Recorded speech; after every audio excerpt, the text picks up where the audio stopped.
Good afternoon, everyone. I am Jasmine Ramirez, the Executive Director of Growth here at CI Web Group, and I have the pleasure to have this podcast with Crystal from Lemon Seed Marketing and Pat.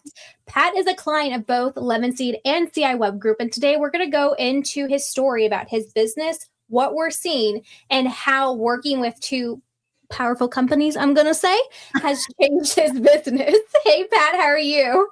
I'm doing well, Jasmine. How are you? I'm doing good. Hi, Crystal. Hey, excited to talk through this. This is one of my favorite clients. It's been with us a long time. So excited to get to celebrate all of his successes today. No, I love it. So, Pat, we're going to go through who you are, your company, what it looked like, how it's changed throughout the years, and then just some questions on kind of like the operations, working with Lemon Seed, working with CI Web Group, what you see is different, and how you're implementing that into your business today. Okay, sounds good. Yeah. Awesome. So take me back to when you were just starting, kind of like day one. What did that look like? How did you get into the trade? Tell me that story. So it all began about 32 years ago, and I was transitioning. My wife and I got married, transitioning, and I couldn't find a job. I was in the ag industry, actually, and I went back to Lafayette, Indiana. My brother-in-law needed help. He was in the HVAC industry, and he said, 2 weeks, 2 days, 2 years, whatever. I need some help. And that's basically where it all started. I started working for him and just fell in love with the business. It's just helping people. It was just such a passion of mine, and it just met with everything that I believed in.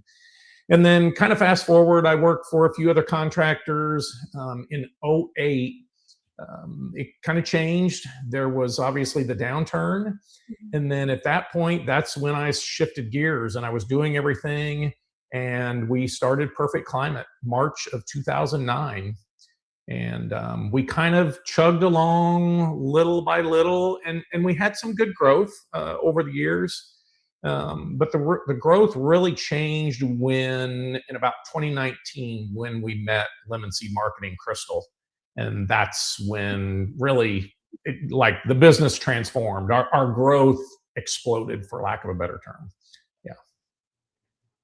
Well, and I'll say this, just to speak up. Number one, thank you so much. It was a privilege to be a part of it. I tell everyone, marketing is not really what moves the needle for companies. It's operators that trust the process. Mm-hmm. So one of my very first conversations with Pat's, because he was in Service Nation, right? I'm pretty sure. And he was in an AB group led by this guy named Trapper Barnes, who now has Fairway Conversion Group, a coaching group. Anyway, and they were talking, and he was like, I think Trapper was like, you need to help Pat. Like, he is very open to what's going to work. And I can remember being like, we're going to do this direct mail. I hate direct mail. we just had, but trusting the process has been such a pleasure to watch, because so many contractors just have a mental block of like, if it doesn't work right now, I want to give up on it and abandon it. And don't get me wrong, like, that's still easy to do, but trusting the process. And this was not an overnight change. This was an intentional and gradual growth, which is the most healthy way to grow, the most sustainable way to grow. So I think I challenge contractors that are listening is to open your mind a little bit to, you probably don't know a lot about marketing. It's about finding the partner that you trust to kind of follow their direction. And same thing here. Like, listen, I promise you, Pat has not loved everything that Lemon Seed has done. But it with open communication and honestly just being humble with one another of like, you're right, that was we tried, it didn't work, or whatever happens. But it's just believing in each other is really a game changer. And I look at contractors right now and I will say, I don't know that this contractor really gets the operational side of the business, because I really don't need them focused on the marketing. I need them focused on what happens after the phone rings. And that's where I think they get so down in the weeds with the marketing. And I'm like, focus on the other side. And Pat, I think you can attest to like really pushing your team hard on operational, like KPIs and things like that. I don't know, did you learn that in Service Nation? Or did you really pick up that business acumen or maybe you came with it? Yeah, no, I didn't come with it. I don't want to be so arrogant to think I came with that. Service Nation was at the start. The Trapper helped. The AB groups are really a big help in that arena. And then, like you said, just trusting the system. The nice part about it was I really wasn't spending any money on marketing, and I know that first 60,000 that you asked me to spend, which seems like it's pennies now. But long for the days of $60,000 marketing budgets. Yeah, exactly. But it was the transformation, and then being able to focus on the operation side, and then you said trusting the system on the marketing side. It just kind of took a weight off of our shoulders when we were growing, and to be able to focus on operations and understand really how important the operation is, because operations, you're checking, ROI, those types of things against the marketing, and they work together to, help us decide which direction. Oh, this direct mail is working, this isn't working, and that's what's so great. They're easy to work with, and really pointing our direction, or our business, in the right direction. So, and with that, like, I think the biggest thing is kind of like, you don't get, when you're jumping into a business, you don't always get prepared to come with all of this knowledge of like, okay, I know exactly what I have to do. I know the process, the procedure, all of that. So you were saying that working with Service Nation, you got a lot of that. Can you tell me, what did you find that ended up being like, oh, wow, this is big, and I didn't realize coming into this industry, I was going to have to focus on this? The thing that someone said here not too long ago, and I learned the most important thing, and Crystal talked about KPIs, your numbers are everything. I wasn't a numbers guy, and I still semi run the business by the seat of my pants.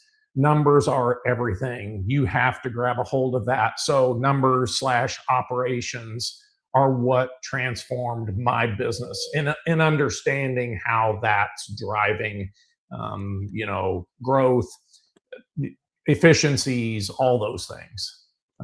It's made a big difference. Paying attention to the numbers.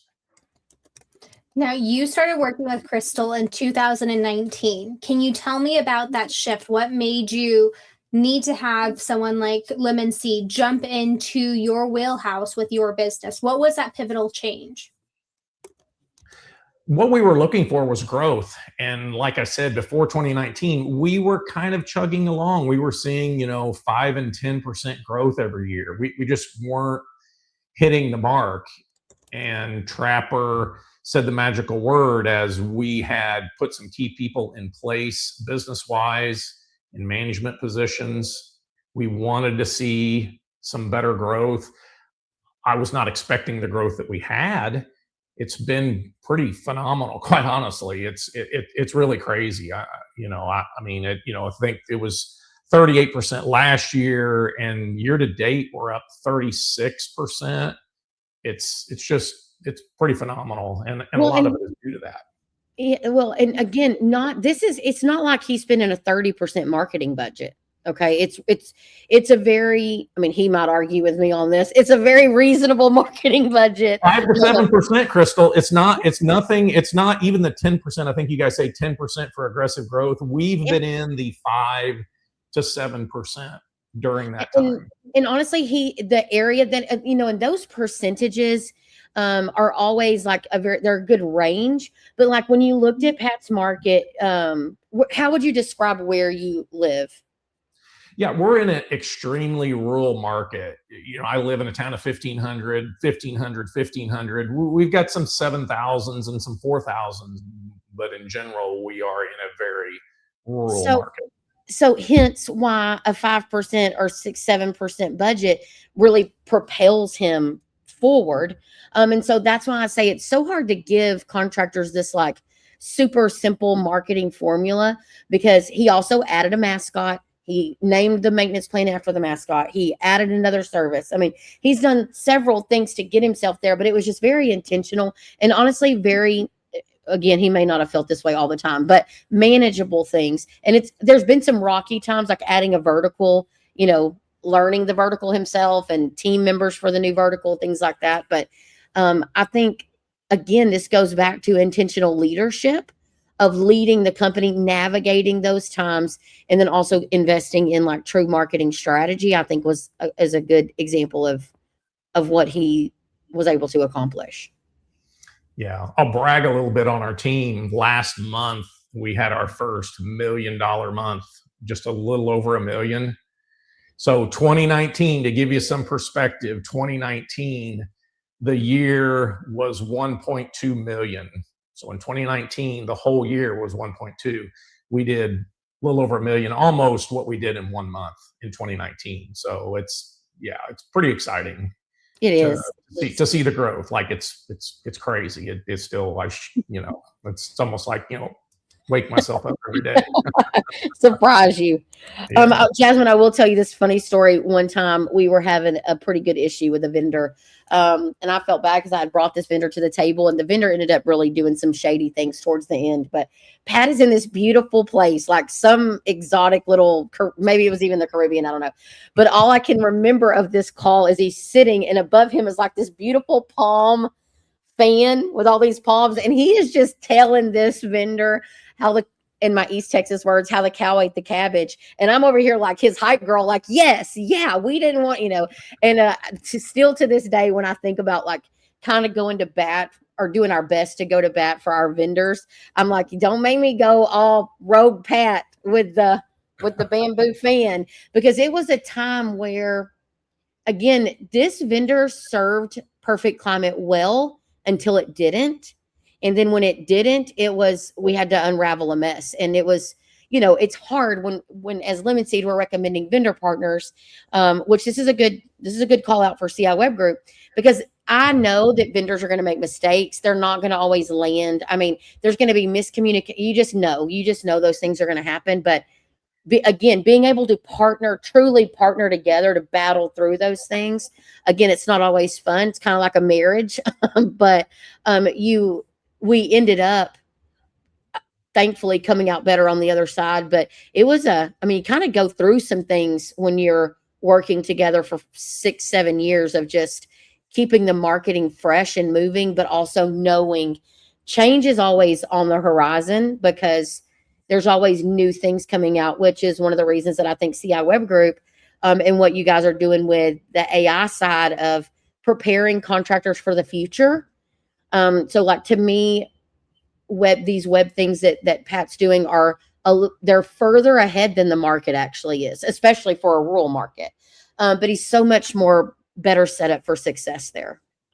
Agreed. Yeah, I think I agree. that's a good call out. So Pat, tell me, like, because I know with Lemon Seed Marketing, like, they're not just someone that's helping you with this, and this. They are in the trenches with you, going through your marketing strategy, working with your vendors. I know, like, Crystal's team, she works very heavily with my team, and what you guys are doing, making sure that everything is where it needs to be. Tell me, how is that, having someone that's like a consultant that's in your business helping you push the things that you're wanting in your marketing strategy? That's the great part about it. We have an extra 2 or 3 employees, and at a very low investment on our part. You know what I mean? Like, if I call Crystal anytime, she answers the phone that time, those types of things. And again, it's just like having another 2 or 3 employees, because they have people that work on, digital stuff, and then other people that are working with other clients and seeing different things. And that's this thing, as Crystal's saying, constantly changes. That's the great part about it. They get to see a lot more stuff. So tell me, let's pivot a little bit. When did you start working with CI Web Group? And Crystal, what made you want to bring us into this amazing dynamic that you have? I just know, I personally thought that we needed something as a differentiator. And I know that AI, the adaptability for his market, he had a little bit more time to be more intentional about a more strategic approach to moving over to new styles of websites, because we could just definitely see a pattern, a shifting pattern. And again, he was also like, it was time to do some changes. And so I had been following CI. I had joined the Just Start AI.io community on Circle, and I was just being able to really watch this, and he just kept popping into my brain because I knew he was a risk taker, which is what I thought it took at the beginning. As long as he felt stable, there's a difference. Risky, I have a lot of contractors that are risky as long as there's some stability somewhere that they can land on. And so I knew that he would be open to this. And then I just thought how much further it was going to put him ahead of where he needed to be soon. And Pat, tell me, how has that been? Like, I know going into a lot of what we're doing here, we're focused on AI with AEO, GEO. SEO is still really there. You can't build out a website without SEO. But tell me from a client perspective, how has that journey been? So I work with Danny from CI, and it's been very smooth. I will admit it's slow going just because getting the website changed, and I don't know all the technical terms, but we switched to the first website style that was AI. We're going to, I think, Hydra. You might be able to correct me if that's the latest and greatest. And so it's been a smooth transition, and I mean, honestly, it's just been smooth. And then again, we're able to, I think, directly affect our customers. It's just a lot more focused with the AI system is what I'm seeing from a results standpoint. Yeah. So tell me, why did you agree for Hydra? I tell you what, I'm a fan of ChatGTP, and it's where it's going, like Hydra, and that's the latest and greatest. If you see it, it's just amazing. It's going to be an amazing product. We are in process. We haven't switched over quite yet, but wow, all the background that goes into it, all the information and what it generates. You put in, just like any AI, ChatGTP, you put this information in, and then it spits this out. It's going to be, we are going to be so much further ahead of our market. It's just not even funny. We already are, but we're going to be so much further ahead here within 6 months. It's just going to take that much longer to, for all these other people to get up to speed on this. They're left behind. Yes, absolutely. And in this AI world, you cannot be left behind. Yeah. No, because we see, I mean, the market changes every day, even from what Google's releasing, the things that they want to see, the SERPs that are happening. Like I'm in the trenches in here, and I see how fast those are changing. And Crystal, I know you do marketing too. I'm sure you're seeing the biggest shift. Crystal, tell me, with Pat and just the companies that you're working with, how are you seeing those changes into the services that you do? So with AI, it has a good side and a bad side. So right now, I think a lot of people have decided that with the help of a good Claude prompt, they can do all these marketing strategies and things. And don't get me wrong, super, really cool resources. I'm like, Pat, it's a blessing that we have discovered these AI tools because they are really great resources. But what I'm watching is contractors kind of have a little bit of false confidence in their ability to actually launch and implement true things. And so, people are like, I'm just going to go do my own AI website. And I'm like, listen, it's literally changing by the second. Yeah. And really what we need to do is partner with vendors that are also AI forward, so that we don't have to carry the burden of constantly evolving with AI. We can trust our vendor partners to be constantly evolving. And then also just utilizing it as a tool to make our life simpler, like with processes and things like that. I mean, today I was working with a client that's going to utilize AI to go into ServiceTitan, pull their photos, their job photos, and then put them in a folder for us to be able to use for the program that CI Web Group has for Google Business Local. Yep. Pulse. Cortex Local. Cortex Local, thank you. But anyway, I'm watching AI do some really cool things. I don't think it's really a replacement for some things, but it definitely has sped things up, made things more efficient, and made There's zero reason for you not to understand things right now. There's so many things at your fingertips. I was on a podcast, my own podcast the other day, and I said, when I started at my family's company in 2014, I was placing phone book ads. And look, and that's how fast things moved from. Ask anybody under the age of 25, 30 if they've ever touched a phone book. Literally, they've never even touched one. And now we're like, well, technically all you have to do is be in your house and say, hey, Alexa, call my HVAC company. Like, you don't even got to read anything. You can just speak it into existence. And so just teaching contractors how to have a marketing strategy that still serves traditional searchers, the ChatGPTs, Perplexity, Claudes of the world, and coming very, very soon to a neighborhood near you, agent to agent, like robots talking to each other. And have I told the robot what to think? And that's my crystal language. Jasmine, don't get mad that I don't use your language. But that's where I'm seeing contractors right now struggle. Like, where do I put it? Like, how deeply do I integrate AI? But listen, I have another contractor who's replacing their CRM with an AI CRM. So it's coming, it's here. But I choose to celebrate it and use it for good. We're doing that too. I think the other thing, though, and I agree with Crystal, it is a lot of its speed. It's a lot of background stuff. I think we want to make sure, I know on my end, we don't want to lose the authenticity. Mm-hmm. As Crystal said, the community part of it. Like, I went to the county fair, we sponsored the hog show. Wow. Those are things that AI can't do, and the things that I think we need to make sure that we still grasp and keep a hold of. Let the AI handle some of this other stuff. But man, I had awesome conversations with those people, and they were so excited to see me there and influencing the younger generation. That is still, I don't think that value is anywhere near going away, in my opinion. Yeah.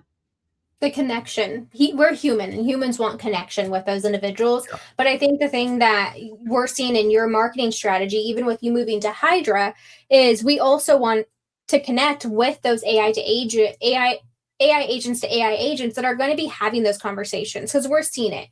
Google's testing right now with Google Business Profile an AI that goes in and finds the pricing and is able to call and schedule with contractors. We're starting to see that come through on different things.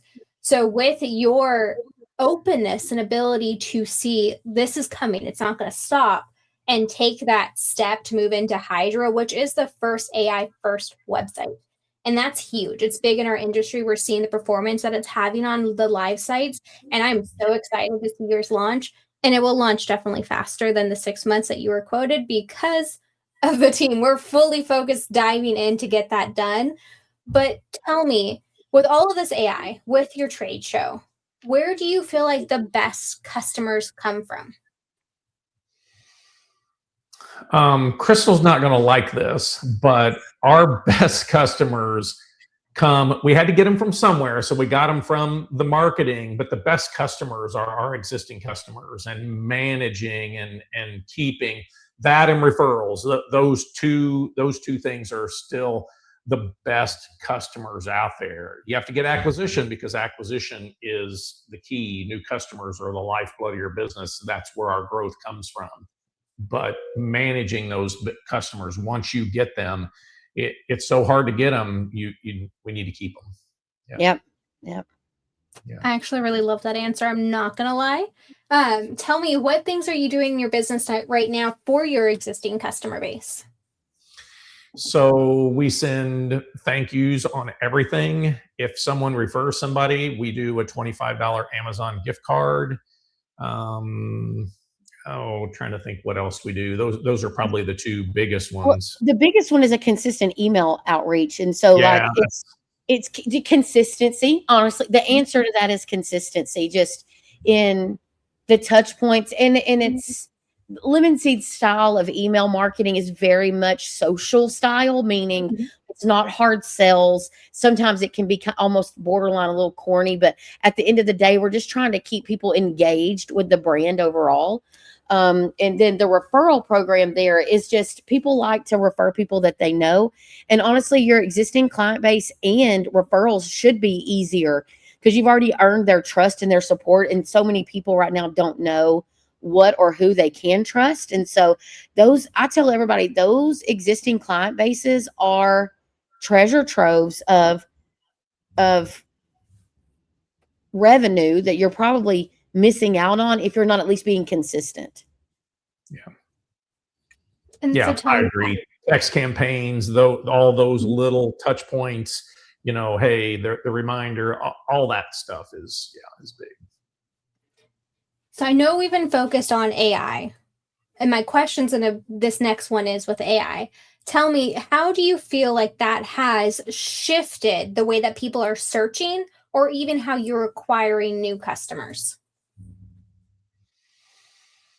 He's ready. It's because he's ready. So I think through social media, through review generate, so things that was already doing. Again, this points so much back to foundationally strong marketing. So he's never been off the game with SEO. He's always been on the game of review, or at least early on when he had control over these things. But adding reviews, how you've been requesting reviews for how long? Oh, as long as I can remember. Yeah, absolutely. So now all of those reviews are just rich content places for AI to go to. So I'm not sure that Pat really felt this huge lift from AI, because he was already doing so much of that work when it first came out. So, content, social media content. And now I have been impressed with his ability to adapt to social media. They've really dialed up their social media, hyper localizing the social media has really been a help. Also layering in those community involvement things that he's done, again, builds authority. He'll have to tell this story at some point, but they gave away a system. It ended up being somebody at the local school. They took the mascot to the school. There was a press release about it. People loved it. Those things have become part of his overall strategy that are very rich and ready for AI to pull from. So that's why it made sense to go launch into the CI Web Group, Webflow, and then naturally over to Hydra, because he's already doing so many of the pieces that make those programs be super successful. And so that's my 2 cents, is why he's probably like, I don't know, I just kept doing the same things I've been doing. But you're right. That's why I say it takes people so long, because we're building all of that. We add pictures to our Google My Business page, all that stuff that we're doing consistently, adding and social media posts. And then as AI goes out and it says you're the authority, because it has all of this rich information as you described it. Yeah. Mm-hmm. Yep. I love that. So tell me, we have only about 15 minutes left. I'm getting that warning. Tell me, what is the biggest shift that you see coming in the next 5 years with the trades? I think I want to say AI, but I think that's the biggest shift. We have to get used to letting our pricing go. We are not good about putting pricing out there. We've always been protective of that. Well, we'll go look. That's not going to work anymore. It's just not.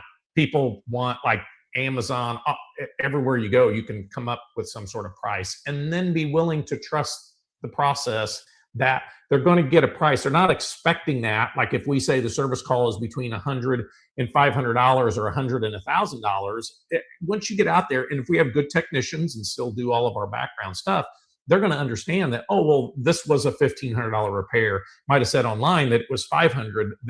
The guy's going to be able to explain it and make that make sense. But I think pricing, as we go into Hydra, that's what I'm doing. I'm entering that stuff right now. I think that's going to help us immensely. Yeah. I think another big shift is going to be employing company culture. Because right now AI is making it also very easy to have access to tools. Like I remember the day when my grandpa was a technician and he had wiring diagrams all over his truck. I knew how to hold a wiring diagram, and I had all these part guides, books and things. And now, like with your technicians, your plumbers, your everything, troubleshooting guide is like right at their fingertips. And Mhm. so what's going to keep people, I think, is having a very authentic culture that is, again, the age group that's coming up, they like purpose. So being able to say, hey, look how we give back to the community that you live, work, and play in, letting them be a part of the giving back, giving them resources and tools, being a tech savvy company, serving the client in unique and niched down journeys. I mean, to his point, like put your freaking pricing on your website right now. And listen, know that Jennifer from CI, she does a really great presentation about right now, some homeowner is putting your quote into AI and asking if they got a good deal. And that's not to scare you. It's to make you think differently about the content that you need to be putting out. So if people think that content was important last year, it's never been more important than it is right now, and neither has culture. And so I think those two things are going to only magnify as we continue to grow. And I will say, I think like in 2019, the saying was content is king. And it will still always be that way, no matter how you're doing it. But it's the type of content that you're putting on. And Pat, you made an amazing point. Pricing, the trade shows, your community involvement, all of these things, your social media presence, your local listing, your reviews, that is the foundation of what marketing was, is now becoming the foundation of how AI is utilizing your content to then rank you and put you in front of those people that are asking those questions. So I think that's an amazing response from both of you. That actually leads me to the question I was going to ask is, if there's a young person coming to you and asking, should I join the trades? Is this a good place to be? What is your answer? Oh, absolutely. Like there's no question. Like this is, if you want a high paying job, this is it. The trades are it. I mean, I want HVAC and plumbing techs, but electrical, it is the place to be. Our guys, I wish I could have made the money that these guys are making back when I started. I mean, it's amazing what they're doing. And as Crystal stated, these guys are processed, like they're loving it. That all these things that we're doing kind of fit this this younger generation, I think, equipment wise, and tablets and all this stuff that just goes along. The technology is really appealing to them. Yeah. I mean, I love a good 26-year-old making $100,000 a year being a plumber or a technician. I know. We've got them. I mean, it's crazy. Yeah, it's a game changer. It is for sure. Yeah, it absolutely is. Pretty crazy. And I will say, and even like I started in HVAC. Well, I started in plumbing, and then I moved to HVAC, and then I moved into marketing. So even having that pathway of, it's not just like your options, you get into HVAC and you're stuck there. There's so many endless opportunities. I mean, even Crystal yourself, you started in HVAC and now you're into marketing. There's some people that end up in our manufacturers and distributors. Like the ceiling is so high in this trades. It's just the possibilities are endless. I think one thing that we did that I want to mention that I think is important, and I wish that I want to push, we recently hired a female service technician, and the future for females in this industry, if we can get them over the hump of getting into it, is endless. Like they can write their own ticket. Chloe is absolutely awesome. The customers love her. That is a missing piece that I think over the next 5 or 10 years, if we can get young women involved in this trade, that they could just be crazy successful too. Yeah. That's Jasmine and I both serve on the board for Women in HVAC, so we feel that. I was going to ask you. You're on it. Yeah, absolutely. We did not pay you for that, but we seriously are on a mission so that women know that this is such a good career. And don't get me wrong, it's a man's world a lot of times, but right now so many are just looking for good team members. I think it's got a bad stigma. I think a lot of men-led businesses have a little bit of a hill to overcome because, listen, we're women, so we know like they have babies and they can't work. I mean, there's all this stuff that we bring to the table. But at the end of the day, I know a saleswoman for an HVAC company in Dallas who she herself alone sold $3 million in 2025. I think any contractor will be like, come on in the room, friend, right? So there's just so much opportunities for women. And if men would be able to understand how women have a whole different ability to do things differently in the home, they're perceived differently. We better closers most of the time, just naturally more authentic, just because they're not a dude sometimes. But it's you're right. There's definitely lots of opportunity. And I tell everybody, man, coming out of high school, college, I graduated high school in the year 2000. Okay. So it was a big deal. You go to college. If you want to be anything in this world, you better go to college. I look back now, we don't even at Lemon Seed, I don't even hire. It's not even a hiring requirement to have a college degree.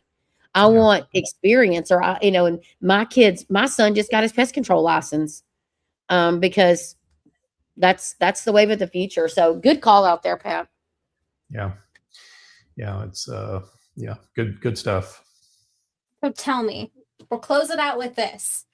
If you could go back to day one and tell yourself anything, what would it be?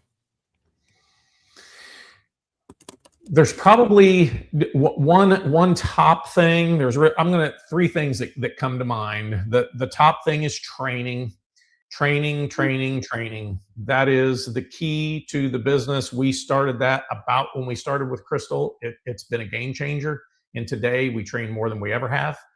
And these are not necessarily in any particular order, but the next thing is marketing. Get the marketing going early. And then the last thing is numbers. Concentrate on, pick 5 or 6 key KPIs. You don't need to have 100. Pick 3 or 4, or even 1 or 2 initially. Just pick 1 or 2. Decide what you want to concentrate on, and then fall in love with your numbers. That's changed our business. Those 3 things are key. If I could start over, I would have progressed, exponentially quicker, no doubt. Yeah. And then the other thing about it is, with going with that, we joined Service Nation. That's what helped us get to that second level, because networking with other successful people. That's what taught me those 3 things. Yeah. I love that so much. It has been amazing having you on here and learning about your business and how you have really brought marketing, AI, all that into your guys's company, and we're seeing how that is flourishing. I'm excited for your Hydra website to go live. Do you have anything else you want to leave us off with? I don't think so. I'm excited about Hydra too. All right. Well, it has been great interviewing you. Thank you, Crystal, for joining us. And yeah, thank you. I cannot wait to see what happens in your business over the next 5 years. Congratulations on that $1 million month. Mic drop. Thank you. Appreciate that. Exciting. Absolutely. Thanks so much, guys. Thank you. Appreciate it.